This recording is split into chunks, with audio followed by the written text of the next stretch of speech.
The lecture hall lights dimmed without warning. A low hum vibrated through the circular chamber as the central projector activated, casting a rotating display into the air above the cadets' heads. Rusted iron blades, wooden clubs reinforced with crude metal studs, curved bows strung with animal sinew, spears hardened in fire, ancient earth weapons. For 3 long seconds, no one spoke.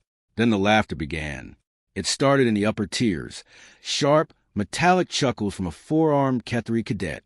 It spread quickly, clicking mandibles, hissing amusement.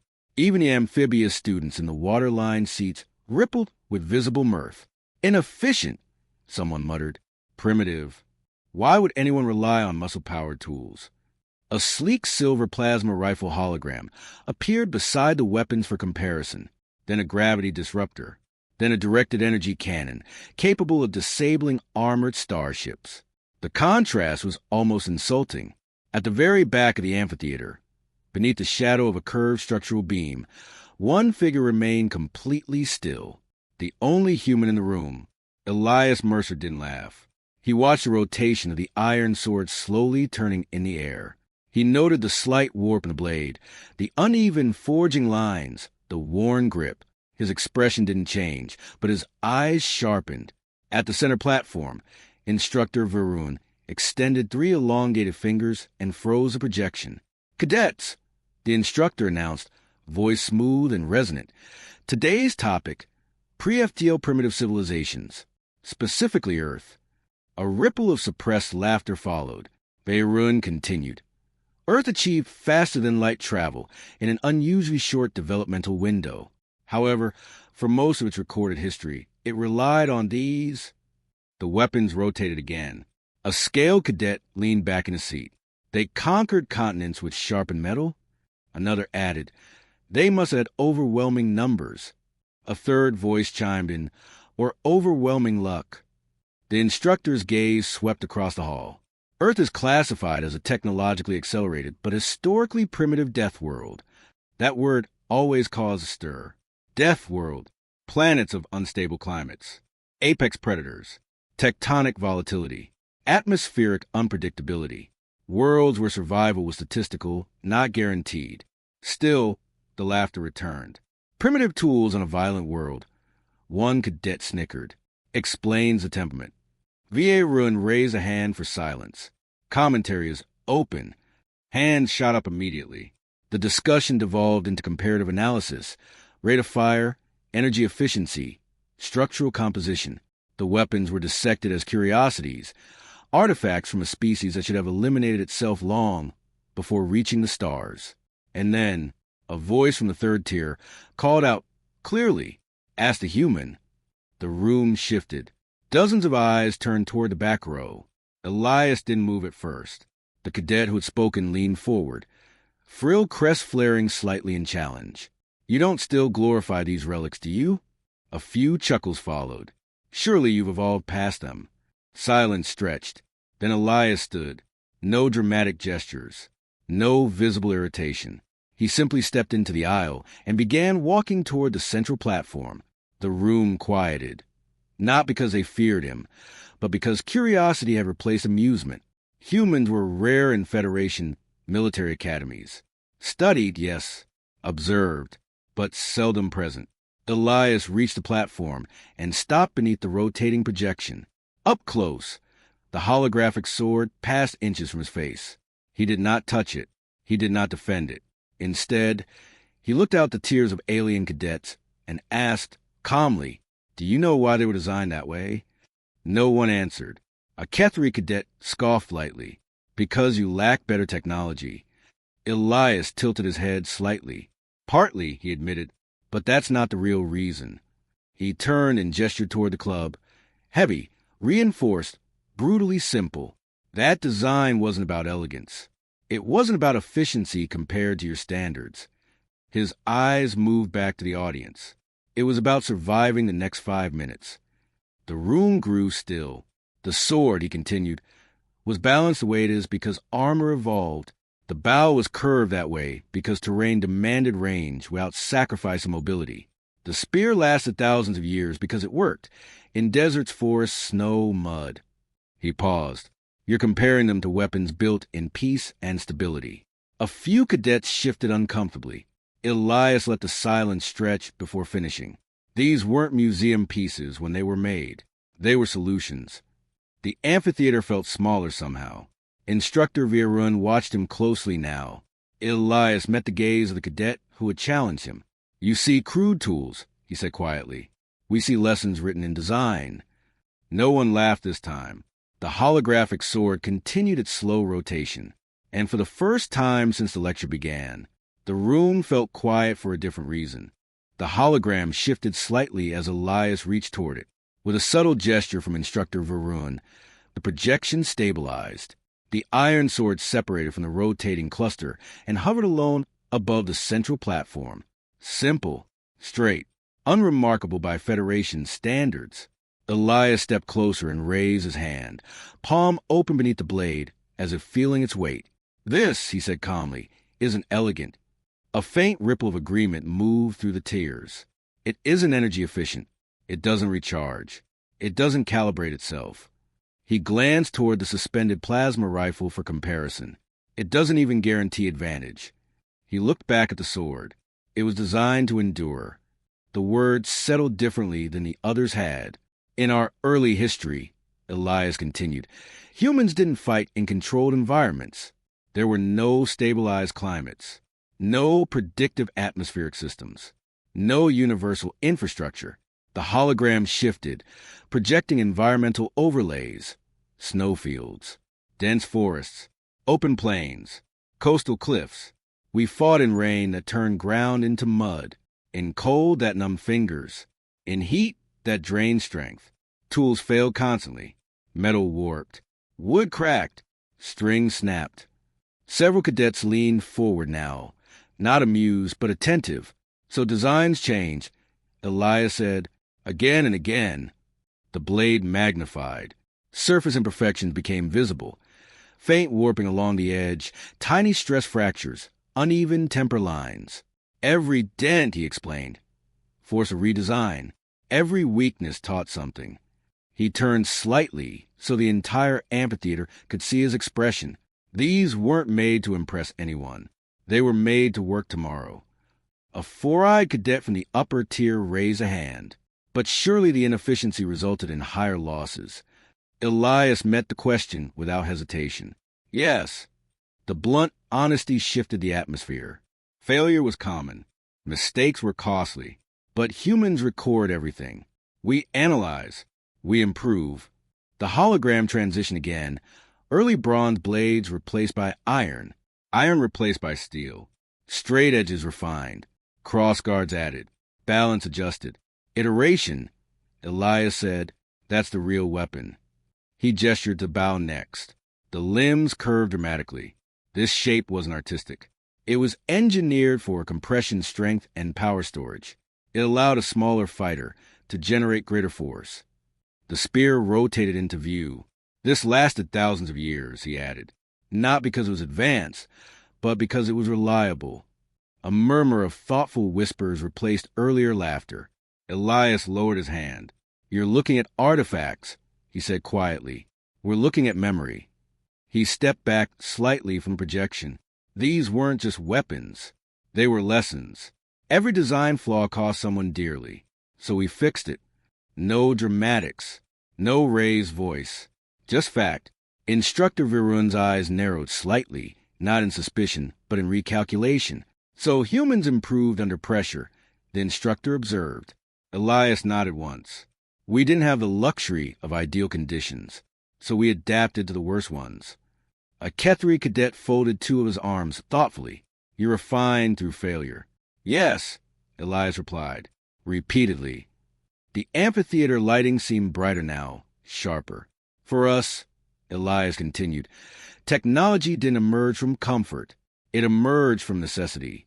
He allowed a beat of silence before finishing the thought. Comfort slows innovation.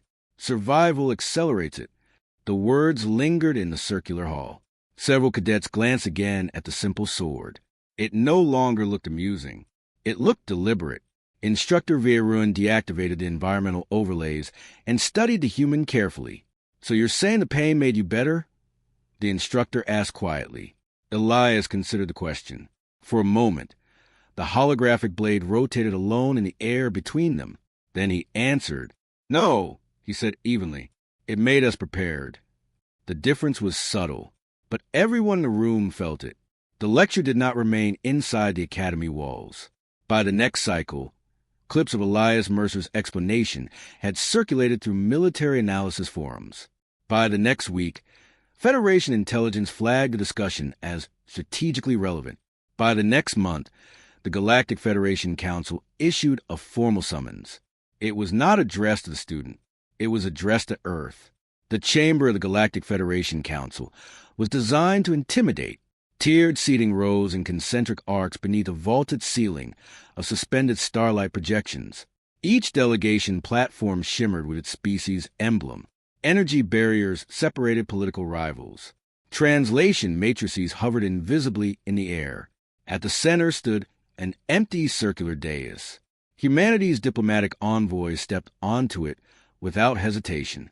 Ambassador Adrian Hale wore no ceremonial armor, no elaborate insignia, just a tailored dark uniform bearing a small Terran emblem at the collar. The murmurs began immediately. They advanced too quickly. Acceleration curve statistically improbable. There must be external influence. The High Chancellor activated the central field. Ambassador Hale, the Federation acknowledges humanity's rapid technological progression. However, questions remain. A wall-sized projection illuminated the chamber. Charts mapping Earth's advancement from chemical propulsion to faster-than-light travel within an unusually compressed time frame. Your species evolved under primitive conditions, the Chancellor continued. Yet your military engineering rivals Tier 2 civilizations. A pause. We require clarification. Hale inclined his head slightly. Clarification regarding what, Chancellor? Your innovation sources, another counselor interjected. Artificial intelligence augmentation, unregistered alien mentorship, external technological acquisition. The implication hung in the air. You could not have done this alone. The Chancellor's voice sharpened. The Federation formally requests access to your advanced military schematics for evaluation. There it was, not a suggestion, a demand. Throughout the chamber, council members leaned forward slightly. Some expected resistance. Others expected compliance. A few anticipated negotiation. What they did not expect was calm. Hale tapped the control surface embedded in the dais. The central projection shifted. No weapon systems appeared. No starship diagrams. No energy matrices. Instead, a single file label materialized in clean white text. Historical adaptation record. A murmur rippled across the chamber. The Chancellor's crest flared faintly. Ambassador, we requested military schematics. You did, Hale replied evenly. And this is our response. He expanded the file. The projection filled with timelines, not of battles, but of environmental crises, crop failures, infrastructure collapses, early engineering prototypes, failed designs, revised models, war-era supply shortages, civilian manufacturing innovations repurposed for defense. The Council's confusion deepened. These are historical archives, one counselor said. Yes, Hale agreed. We asked for your weapons. You're looking at them, Hale said calmly. Silence followed. The display zoomed in on early industrial manufacturing records. It transitioned to global conflict logistics maps, then to disaster response engineering breakthroughs, then to technological leaps driven by resource scarcity. Weapons, Hale continued, are outputs, not origins. The Chancellor's voice grew colder. Are you refusing our request? No, Hale replied. We are clarifying it. He gestured toward the archive. You assume our innovation came from superior intelligence systems or hidden alliances. A subtle pause. It did not. Another file opened. Iterative design logs spanning centuries. Failed aircraft. Improved engines. Reinforced materials developed after catastrophic structural collapses. Communication systems redesigned after infrastructure failure. Our advancement curve accelerated because our adaptation curve was already steep. The chamber quieted. You expect schematics, Hale said. But schematics without context are incomplete. He allowed the next statement to settle deliberately. Our strength is not a single design. The projection displayed centuries of refinement cycles layered over one another like sedimentary rock. It's a pattern. The Chancellor's eyes narrowed. You're suggesting your advantage is historical experience? I'm stating, Hale replied evenly, that you cannot replicate what shaped us simply by copying what we built. The words echoed against the chamber walls. Several council members shifted uneasily. They had expected technical arrogance. Instead, they were being handed something far more unsettling, a species that evolved by repeated adaptation under stress. The archive scrolled again, showing incremental improvement after every crisis. The High Chancellor finally spoke, slower this time. This is not what we requested. Hale met the gaze without flinching. It's exactly what you requested. He let the projection hover in silence. Not weapons, not blueprints. History, and for the first time since the summons had been issued, the council realized they did not fully understand what they were measuring. The chamber lights dimmed slightly as the archive continued to scroll. Ambassador Adrian Hale stood motionless at the center dais while the Galactic Federation Council absorbed the data. Charts of military expenditure meant nothing without schematics.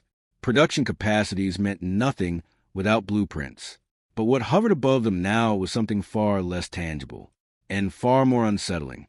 The High Chancellor broke the silence first. You have shown us your historical record, the Chancellor said evenly, but history does not win wars. Hardware does. Hale did not react to the challenge. With respect, he replied calmly, hardware is the final step. A subtle shift passed through the chamber. Our greatest weapon isn't a device, Hale continued. It's pattern recognition developed across thousands of conflicts. The projection changed again. Now it showed layered timelines, global conflicts separated by centuries, yet marked with recurring problem types. Supply disruption, communication breakdown, environmental instability, technological inferiority. We record everything, Hale said, not just victories, failures, mistakes, near collapses. A counselor with crystalline skin leaned forward. You're claiming accumulated experience is equivalent to superior firepower? I'm stating, Hale answered, that experience determines how firepower is used. The projection shifted again. Footage appeared. Early industrial cities enduring severe storms. Engineering teams reinforcing structures after catastrophic failure. Civilian networks reorganizing logistics under resource scarcity. Humans solving problems with limited tools. Another sequence. Early spacecraft suffering system failures mid-mission. Engineers improvising repairs. Crews reconfiguring protocols in real time. Humans adapting when systems fail. Another transition. Military units surrounded and outnumbered, choosing strategic withdrawal instead of prideful engagement. Civilian populations reorganizing during infrastructure collapse. Humans continuing when logic suggests retreat.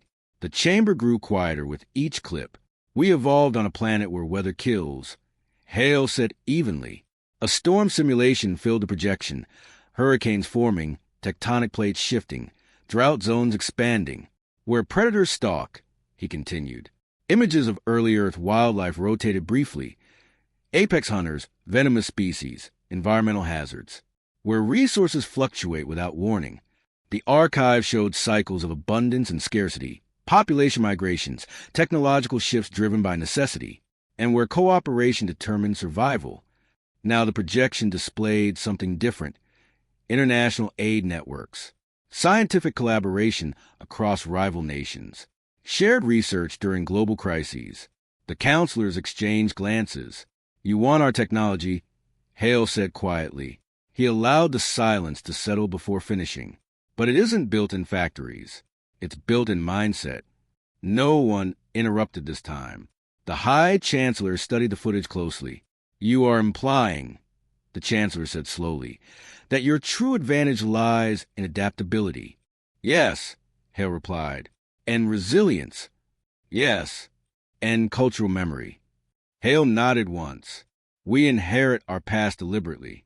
We study it. We refine it. We pass it forward.